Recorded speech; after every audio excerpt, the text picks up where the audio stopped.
एक उपासक अन्य नामों को जप सकता है,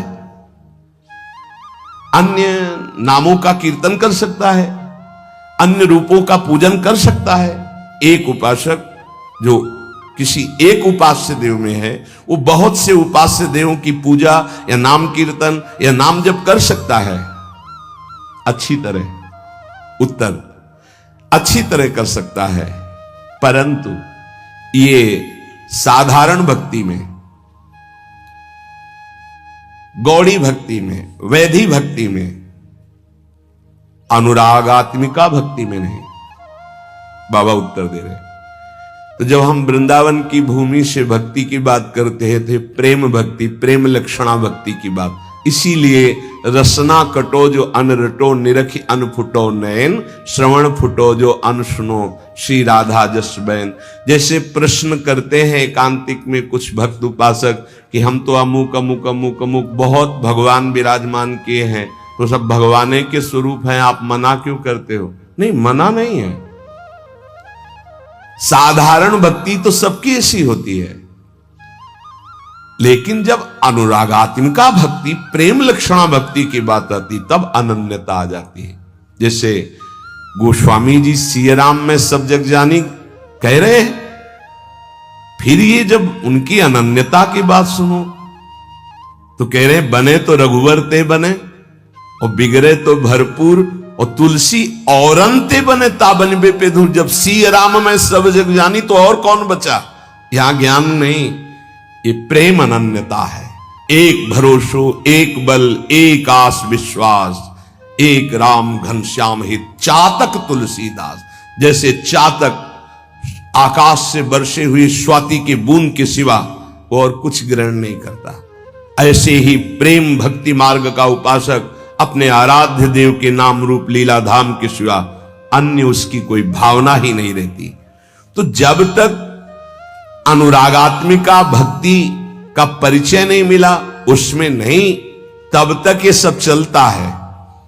थोड़ी देर ये, थोड़ी देर ये, थोड़ी देर इनकी उपासना, इनका कीर्तन, इनकी चालीसा, इनका पाठ, ये प्रारंभिक भक्ति। लेकिन प्रेम लक्षणा भक्ति में जाकर के वो समिट जाता है, अपने इष्ट देव के नाम रूप लीला धाम में अनन्य हो जाता है।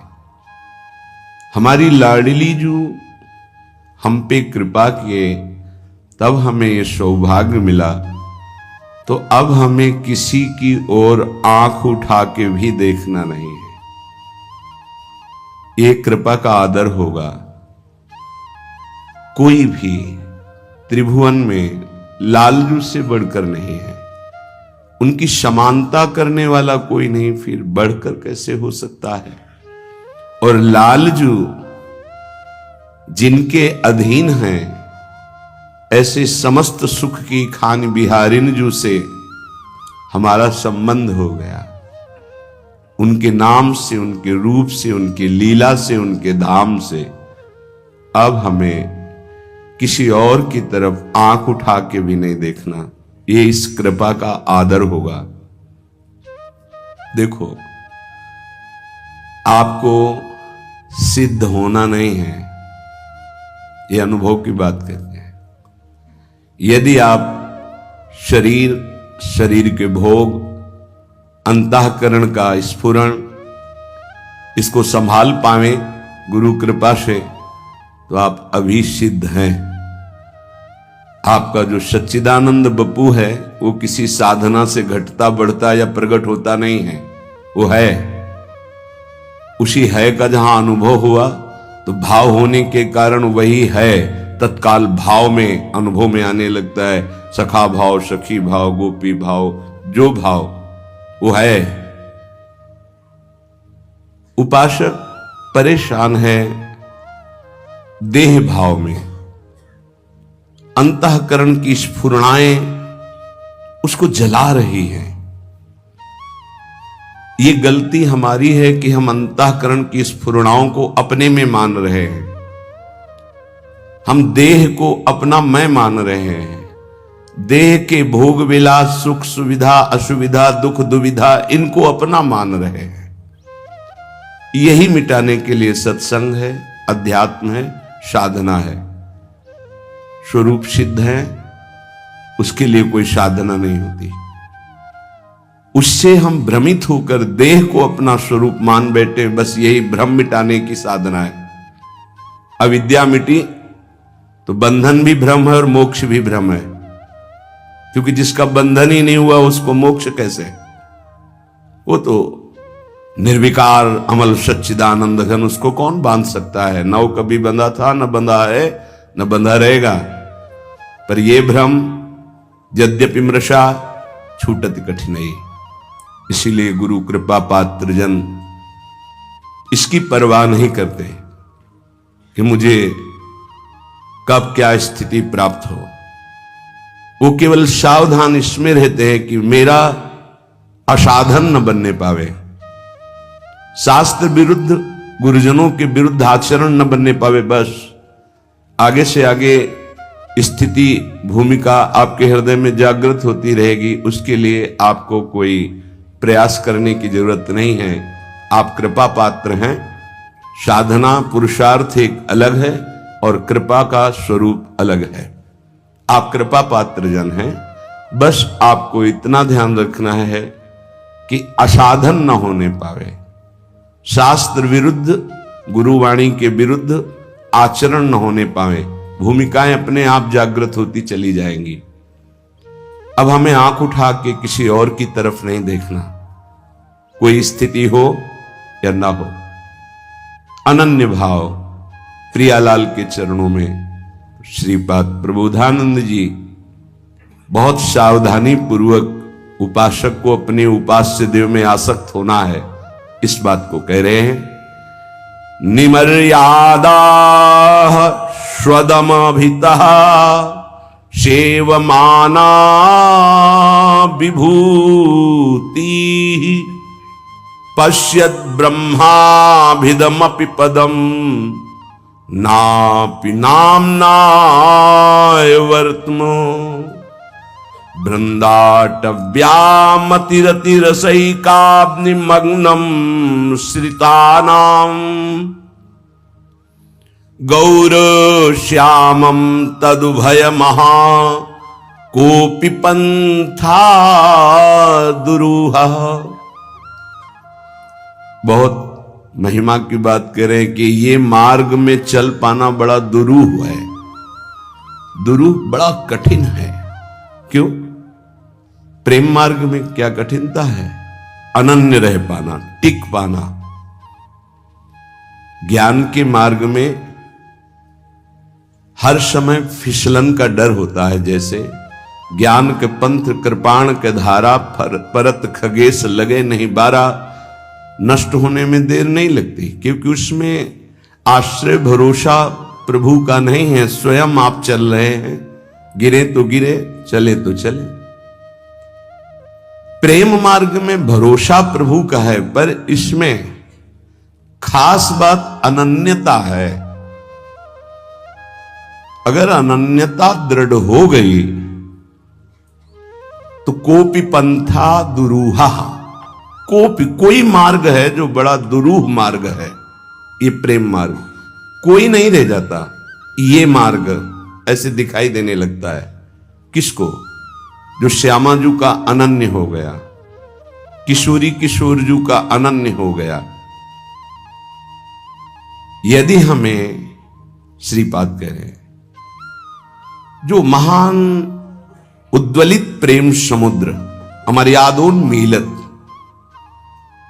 उन्मीलन, प्रिया प्रीतम, जिनकी विविध प्रेम लीला रूपी तरंगों का पान सहचरी जन करती हैं, यदि हमको उनकी सेवा मिल जाती है, श्रीपाद कह रहे हैं स्व दमभितः सेवमाना विभूति,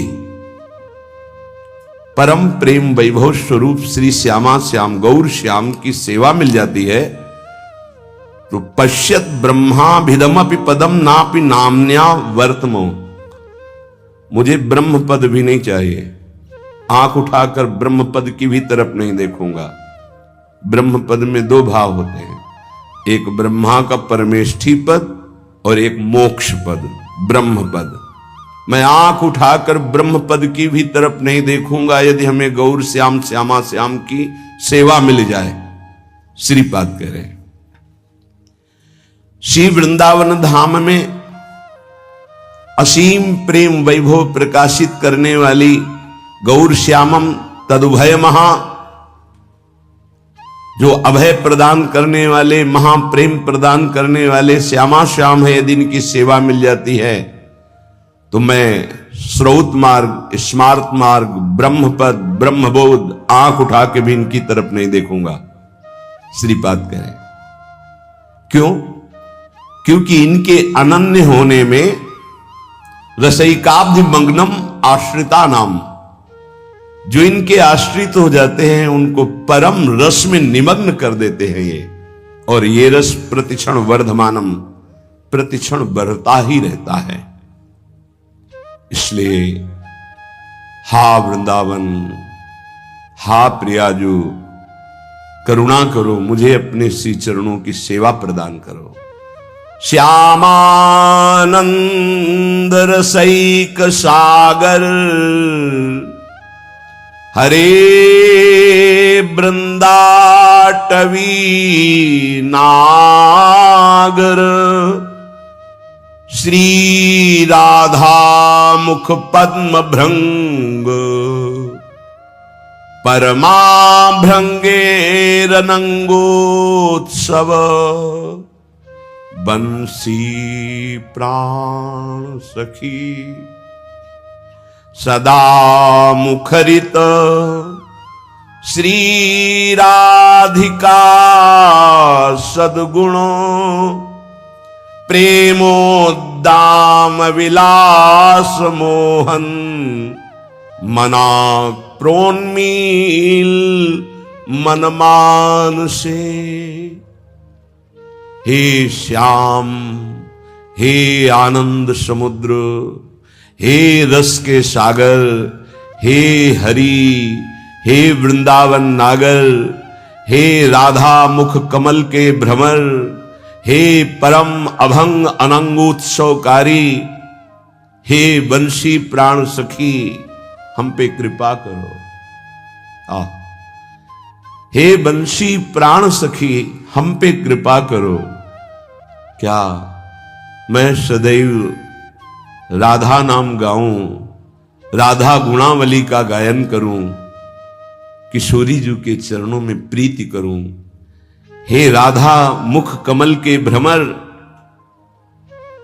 हे परम अभंग अनंग उत्सवकारी श्याम सुंदर, श्यामानंद रसैक सागर हरे, मुझे वृंदाटवी का वास प्राप्त हो और उन्मत्त होकर इस वृंदाटवी में श्री जी का गुणगान करूं, राधा नाम कीर्तन करूं, राधा गुण गाऊं, राधा चरणारविंद की आसक्ति हमारे हृदय में प्रकट हो जाए। आप भी तो सदैव राधा गुण गायक हो। सदा मुखरित श्री राधिका सद्गुण, प्रेमोद्दाम विलास मोहन, हे प्रेमोद्दाम उन्मत्त प्रेम प्रकट करने वाले, हे प्रेम विलासी मोहन, मनाक प्रोन्मील मन मानसे, मेरे मन में प्रकट हो जाओ, मेरे मन में प्रकट हो जाओ।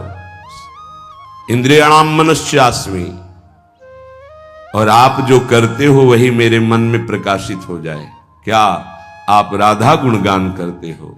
आप बंशी प्राण प्रिय सखी को अधरों में विराजमान करके राधा नाम, राधा गुण गायन करते हो, वही मेरा मन करने लगे। किशोरी जी के ध्यान में रहे, किशोरी जी के चरणों की सेवा में रहे, किशोरी जी का नाम जप करे, किशोरी जी का गुण गायन करे, तो लालजू तो ये तो राधा मुख कमल भ्रमर हैं। जो राधा बोलेगा, राधा चरणों की आसक्ति, तो ये अत्यंत उसे प्राण प्यारा बना लेते हैं। ये रहस्य है यहाँ का। जो लोग समझते हो कि श्री कृष्ण को तो प्यार ही नहीं करते, तो तुमने हमारे हृदय को देखा है? किशोरी जी से ज्यादा श्री कृष्ण को प्यार करते हैं। तुम क्या जानो? क्यों? तुम तो सदैव राधा राधा गान करते हो, तो हमारी प्राण प्यारी को जो सुख प्रदान करने वाले श्री प्रियाजू हमारे कहते हैं, मोको तो भावती ठोर प्यारे के नयनन में। प्रियाजू कहती मेरे तन मन प्राण होते प्रीतम प्री। तो हमारी प्रियाजू को जो पसंद हो, हमें कितना पसंद होगा, कितना प्यारा होगा, तुम क्या जानो। तुम तो केवल उनकी आराधना करके अपने सुख संविधान की बात सोच सकते हो, अपने कल्याण की बात सोच सकते हो, अपने मंगल मोक्ष की बात सोच सकते हो, लेकिन तुम्हें प्रेम का जो वास्तविक तत्सुख स्वरूप है वो यहां देखने को मिलेगा। हम राधा बोलते हैं तो मुस्कुराते हैं लालजू, हम राधा चरणारविंद की तरफ देखते हैं तो हृदय से लगाते हैं, हम राधा चरणारविंद की सेवा सौंध लेके चलते हैं तो आगे की जो बात है वो तुम सह नहीं पाओगे, उन सखियों के चरणों की तरफ देखते हैं। मेरी प्यारी जो की निज प्रिय सखी तो यस्यास्ते बत्किंकरी सुबोसस चाटोनि बृंदाटवी कंदर्पा कुर्ते तवैव किमपि प्रेप्सु प्रसादोत्सवम। जिनकी दासियों की चाटुकारिता और प्रणति होते हैं प्रियाजू की सेवा कृपा प्रसाद प्राप्त करने के लिए, कैसे तुम जानो। मांगा है हित सजनी जू ने तद्भावोत्सवतः परम भवत में तत्प्राण नाथे रति ही।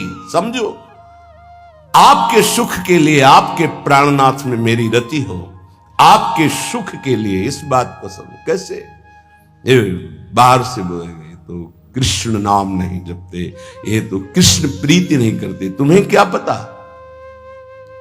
मुख में राधा बोले तो रोम रोम कृष्णाकार हो गया, तुम्हें पता है इस रहस्य को।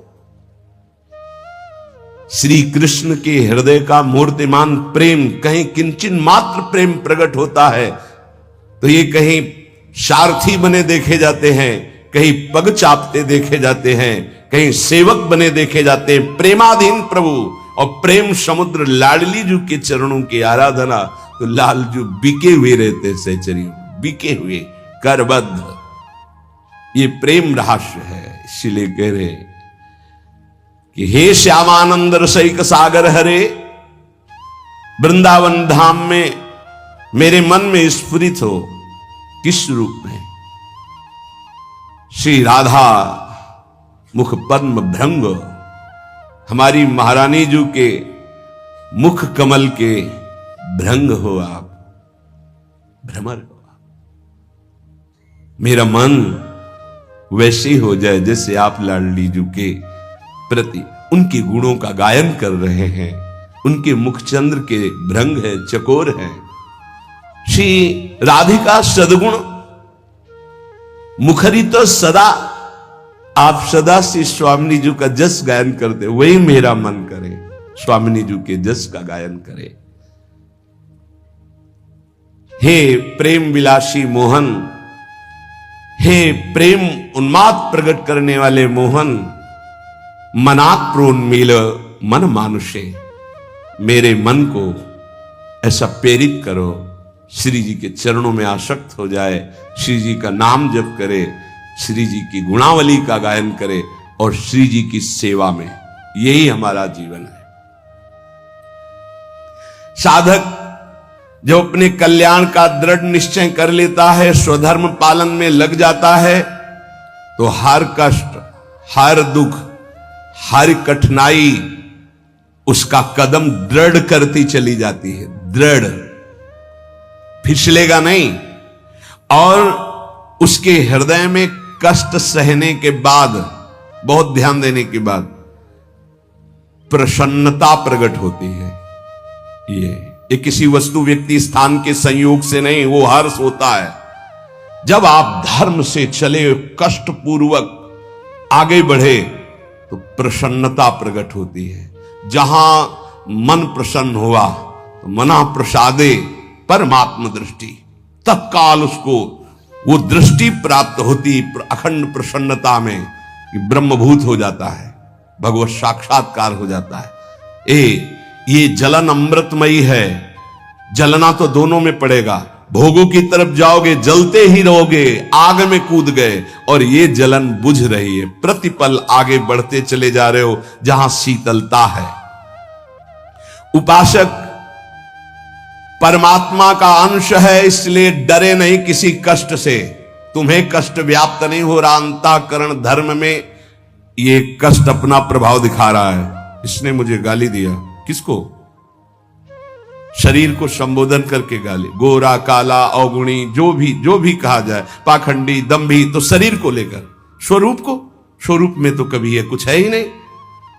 साधक ध्यान दे, वो प्रभु का अंश है, उसे कोई भी गाली निंदा अपमान छू नहीं सकते। अंतःकरण धर्म में इनका प्रभाव होता है। तुम अंतःकरण धर्म हो नहीं, स्वधर्म में आओ, तुम स्वरूप में आओ। अंतःकरण धर्म को स्वीकार करोगे तो दुखी सुखी हो जाओगे, लड़ाई झगड़ा होने लगेगा, राग द्वेष बन जाएगा। स्वधर्म स्वा है हमारे प्रियालाल, स्वा है हमारा स्वरूप, बकाया सब परधर्म है। परधर्म सब और परधर्म है। परधर्म भयावह, बहुत सुंदर।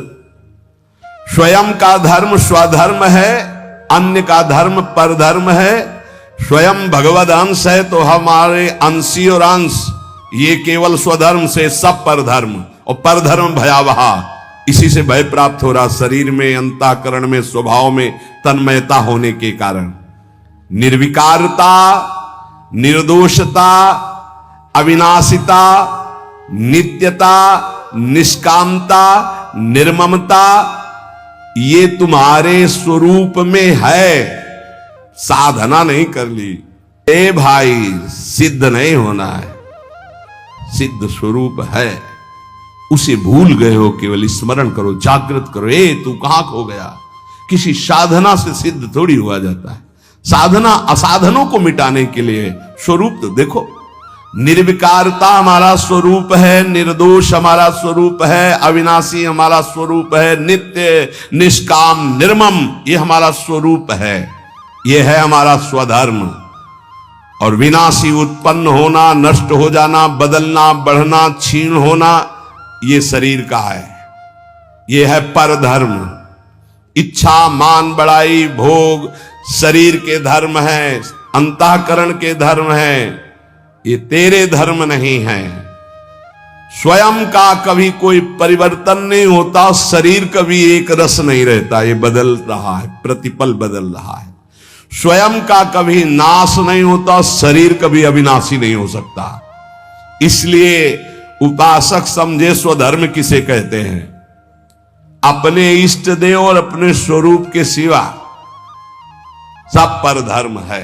यह अध्यात्म मार्ग से है। चाहे कर्मयोग, ज्ञान योग या भक्ति योग, तीनों का लक्ष्य है स्वधर्म में स्थित करना, परधर्म से हटा देना। जैसे कर्मयोग, त्याग ही त्याग। ज्ञान योग, बोध, सिर्फ अपने स्वरूप में बस सब त्याग। भक्ति योग, प्रेम, सिर्फ आराध्य देव से सब त्याग। त्याग ही त्याग तीनों में है। कर्मयोग, ज्ञान योग, भक्ति योग। कर्मयोग दूसरों के सुख के लिए, दूसरे सब भगवत स्वरूप है, तन मन प्राण सब न्योछावर। ज्ञान योग स्थूल सूक्ष्म कारण, ये मैं नहीं हूं, मेरा स्वरूप इनसे अलग है, सब त्याग ही त्याग। भक्ति योग सिर्फ अपने आराध्य देव के नाम रूप का चिंतन, मैं कौन, मेरा क्या, तेरा क्या, सब भूल गया। ब्रह्म नहीं, माया नहीं, नहीं जीव नहीं काल, अपनी सुधि ना रही। त्याग ही त्याग, तीनों में त्याग ही त्याग। जहां भोग है, जहां ममता, शक्ति, ये सब पर धर्म है और यही भय प्रदान करने वाला है। अगर ये बात समझ में ना आई तो जाति पक्ष में, कुल पक्ष में, शरीर पक्ष को धर्म मान करके फिर यही सब आसक्तियां प्रबल होती रहती हूं, समझ नहीं पाता। स्वधर्म है अपना स्वरूप, स्वधर्म है आराध्य देव, इसके अलावा सब परधर्म है। परधर्म भयावह, स्वधर्म में स्थित होना है। उपासक चाहे जैसी परिस्थिति हो, अगर एक बात समझ ले तो उसे कभी दुख नहीं होगा। ये युक्तियां हैं, युक्ति से मुक्ति मिलती है। अंतःकरण तुम नहीं हो, बस इतनी बात तुम्हें जाननी है। मन में, बुद्धि में, चित्त में, अहंकार में, हृदय में जो तुम्हारे दुख सुख आ रहा है वो हृदय तुम नहीं हो। तुमने स्वीकार किया है अंतःकरण को तन्मयता पूर्वक, इसलिए तुम दुखी सुखी हो रहे हो। नहीं, अभी ऐसे जैसे तुम दुखी हो हम देख रहे हैं, तुम सुखी हो हम देख रहे हैं। तो देखने का दुख सुख है, माने का दुख सुख है, अंधा है ही नहीं। जैसे अभी सत्संग के बाद कोई बताओ अमुक जगह एक्सीडेंट हुआ 5 महीने, अरे बोले चुप रहो, बेकार की क्यों वार्ता करते हो, सत्संग सुना उसका मनन करो। नहीं, बोले उसमें तुम्हारे मौसिया भी थे।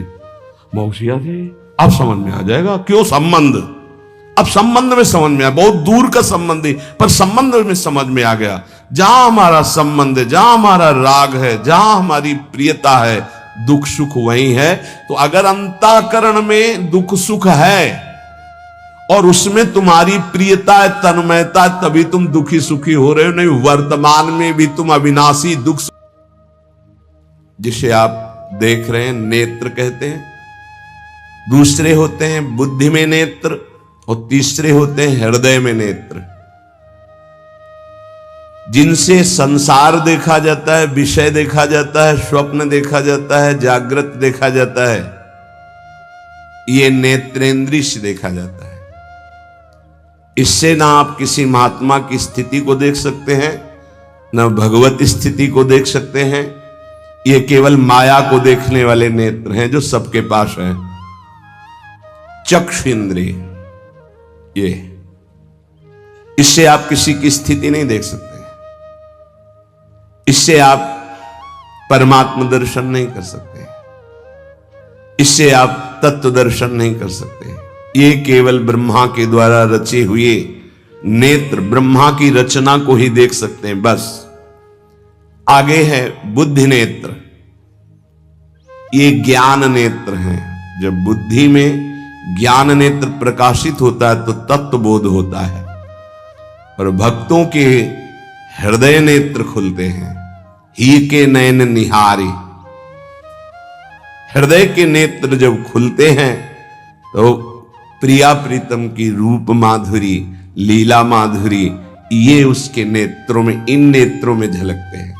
अंदर के 2 नेत्र जब ज्ञान चक्षु खुलते हैं तो सर्वत्र आत्म तत्व का दर्शन करता है, अपने स्वरूप का अनुभव करता है, ब्रह्म तत्व का अनुभव करता है। जब हृदय के नेत्र खुलते हैं तो सर्वत्र चिद चिद लक्षणम सर्वम राधा कृष्णमयम जगत, वो तत्व को राधा कृष्ण के रूप में, जैसे गोस्वामी जी सिया राम में। लेकिन इन नेत्रों से ये दोनों बातें नहीं देखी जा सकती, और इन्हीं नेत्रों से ये दोनों बातें देखी जा सकती हैं जब बुद्धि के नेत्र खुल जाए और हृदय के नेत्र खुल जाए। उपासक हृदय के नेत्र खोलने का प्रयास करें। वो पहले आहार शुद्धि करे, बहुत भोजन शुद्ध। बड़ी कृपा है, आकाशवृत्ति से जीवन चलता है, श्री जी को भोग लग करके मिलता है, परम पवित्र है। अब जो बात करें, पाते समय उपास्य देव के सिवा अन्य कोई विचार नहीं रह जाना चाहिए, ये ध्यान उपासक दे। इसीलिए नाम कीर्तन चला दिया जाता है, चलता है नाम कीर्तन, नाम कीर्तन चला दिया जाता है कि आपका मन किसी विषय का चिंतन न करने पावे, नाम कानों में पड़े और चिंतन नाम का हो। जब हम भोजन के साथ भजन चलाते हैं तो वो भोजन जब पचता है तो नस नस में परम पवित्रता और भजन के परमाणु फैलाता है। अब जैसे आजकल भोजन की प्रथा, जूता मोजा वही सोच में पहन के गए हैं, वही लघुशंका में, और वही होटल में बैठ के वैसे ही जूता मोजा, वही कपड़े, वैसे ही बनाने वाला क्या भाव वाला है, कैसी पवित्रता रखता है, और पाने वाला क्या भाव रखे है और कैसी पवित्रता है, इन सब का प्रभाव भोजन पे पड़ता है। अगर भोजन ठीक नहीं तो बुद्धि निर्णय नहीं कर पाएगी ठीक। हृदय के नेत्र खुलने के बाद तो बहुत दूर रही, इन नेत्रों से भी सही नहीं दिखाई देता, गंदा ही दिखाई देने लगता है। इन नेत्रों में गंदगी बढ़ जाती है।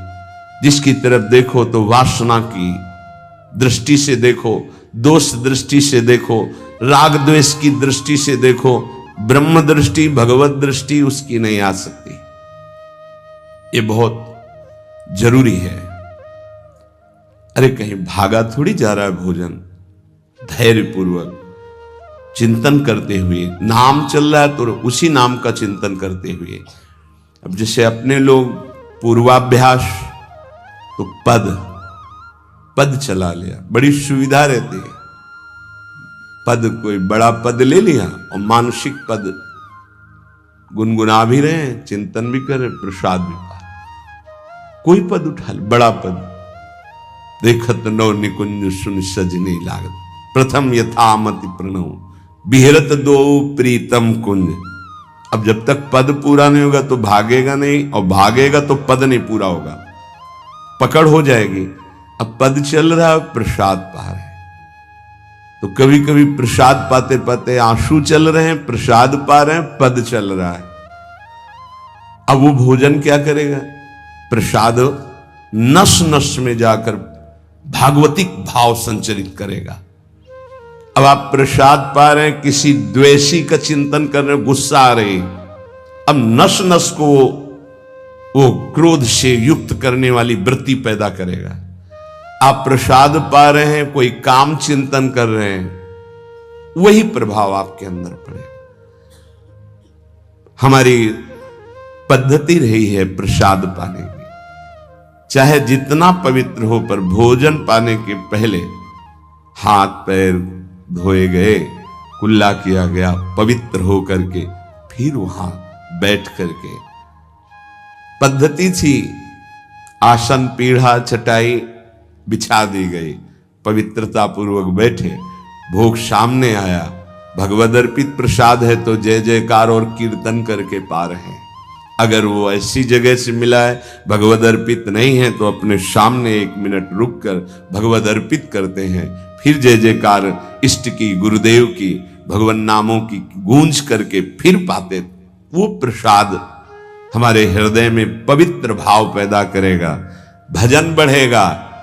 भजन से ही हृदय के नेत्र खुलते हैं, भजन से हृदय के नेत्र, और हृदय के नेत्रों से ही प्रियालाल का दर्शन होता है, प्रियालाल का लीला चिंतन होता है।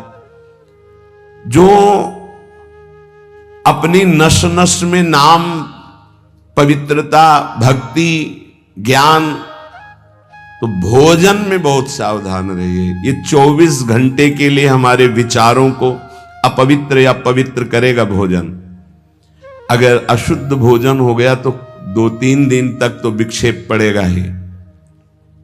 अगर बहुत ही निषिद्ध भोजन हो गया तो हो सकता है कि भजन भी रुक जाए, विक्षेप क्या रुक जाए, ऐसा ऐसा भोजन होता है। भोजन बहुत संभाल के, भले भूखा रहना पड़े तो अच्छा है 1-2 दिन, पर ऐसा भोजन ना होने पावे जो हमारे भजन को छीण करे।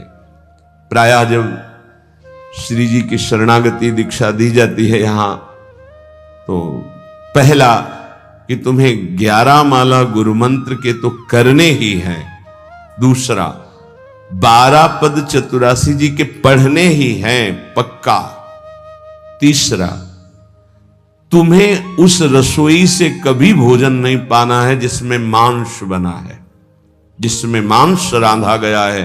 भले तुमको वहां दाल रोटी खीर और ये सब बना के दे, पर वो सात्विक भोजन नहीं होगा, वो राक्षसी भोजन होगा, क्योंकि वो रसोई अपवित्र है, उसके पात्र पवित्र। ये दीक्षा के समय दिया जाता है। चौथा, जो तुम्हारे उपासना की, इष्ट की, गुरुदेव की, संतों की, भगवत स्वरूपों की निंदा करे, वो चाहे रिश्तेदार, नातेदार, चाहे कोई भी हो, हम उससे संभाषण बैठकर नहीं करेंगे, कान में उंगली डालकर राधा राधा बोलकर चले जाएंगे। ये दीक्षा के समय शिक्षा दी जाती है।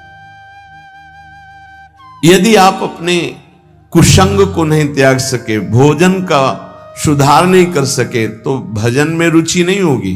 ध्यान रखना, हम जैसा अन्न पाते हैं वैसा मन बनता है, जैसा मन होता है वैसे ही चिंतन होता है। हमें हृदय के नेत्र खोलने हैं तो हमें आहार पवित्र करना है।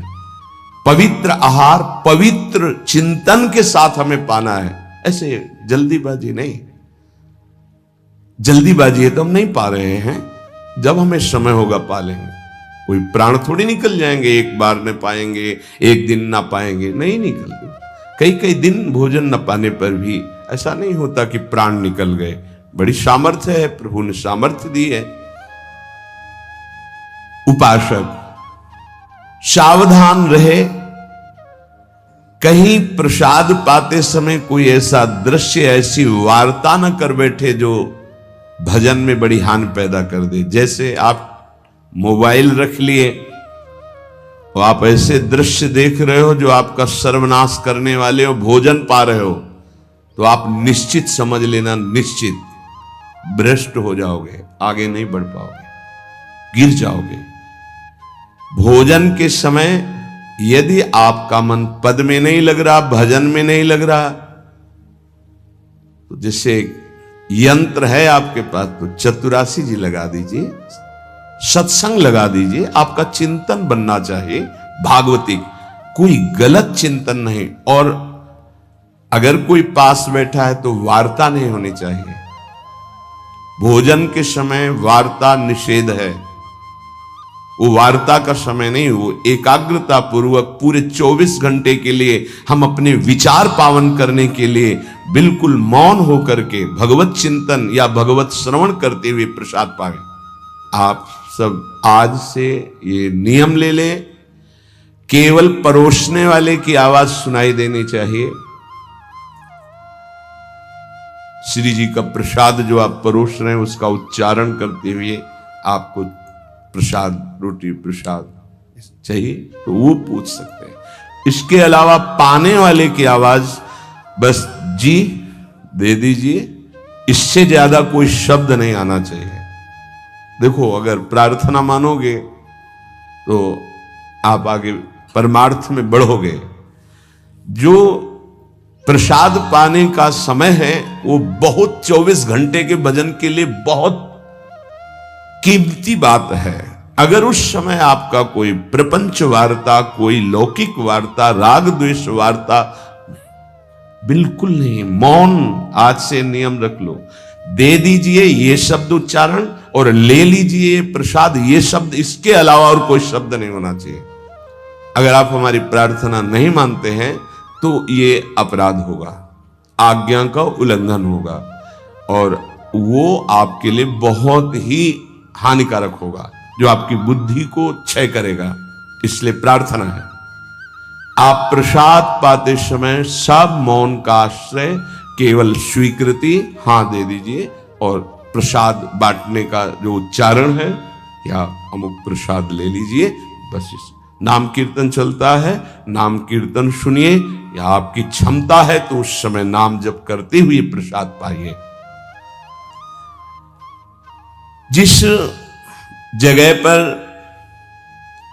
संत सेवा होती है, नाम कीर्तन होता है, ठाकुर सेवा होती है और परस्पर बैठ करके भगवद वार्ता होती है, उस जगह सारे तीर्थ अपने आप आ जाते हैं। वहां वास करने वाले को किसी तीर्थ जाए या ना जाए, कहीं भी, संपूर्ण भुवन की बात कह रहे हैं, जिस घर में, जिस कुटिया में, जिस जगह में, जिस स्थान में नाम कीर्तन होता है, भगवत गुण कीर्तन होता है, साधु सेवा होती है, ठाकुर सेवा होती है, सारे तीर्थ स्वयं आकर वहां वास करने लगते हैं। तीर्थ क्या, तीर्थाधिपति तीर्थपाद भगवान वास करते हैं।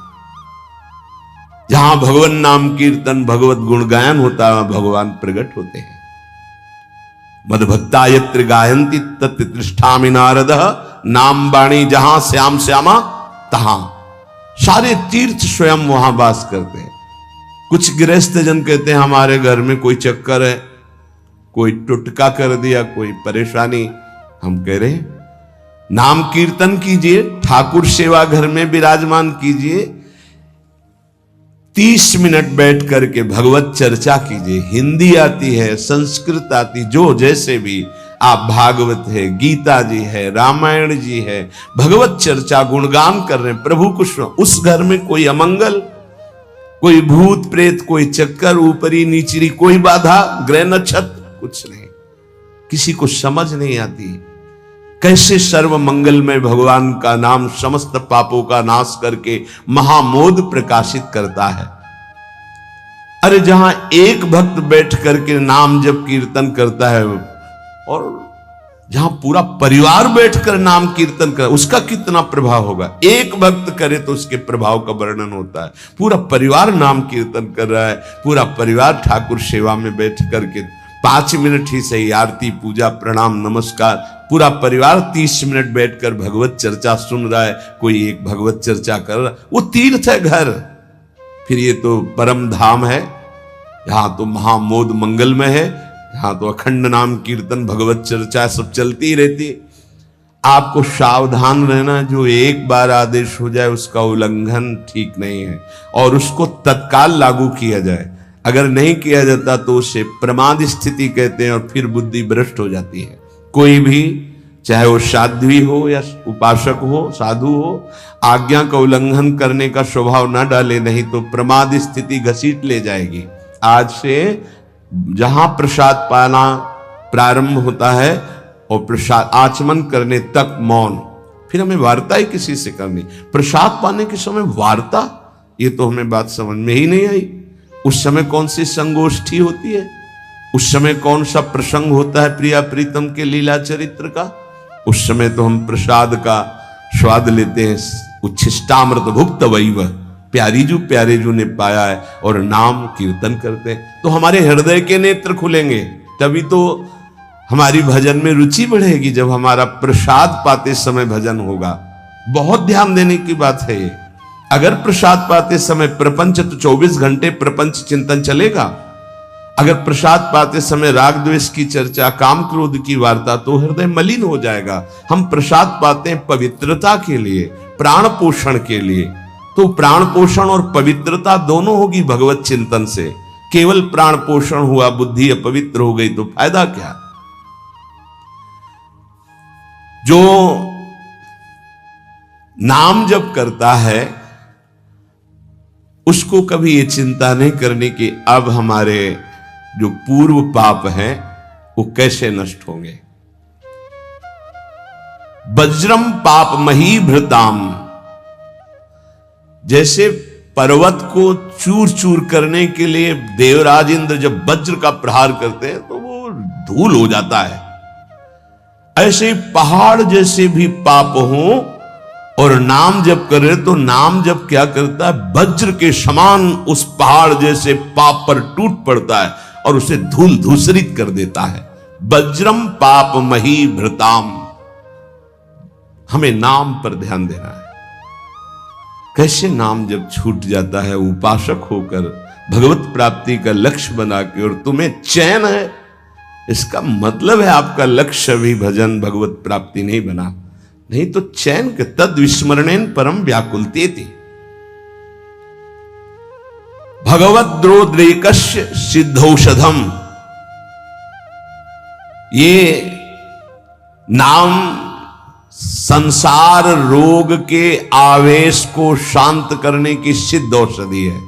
जासु नाम भव भेषज, ये भगवान नाम ये भव रोग की अचूक औषधि है। अर्थात नाम जापक को भी ये भी चिंता नहीं करने की हमारा कल्याण होगा कि नहीं, नाम चल रहा है, यह हमें भव समुद्र से पार ही नहीं, भव समुद्र को सुखा देगा। नाम लेत भव सिंधु सुखाही, करो विचार सुजन मन माही।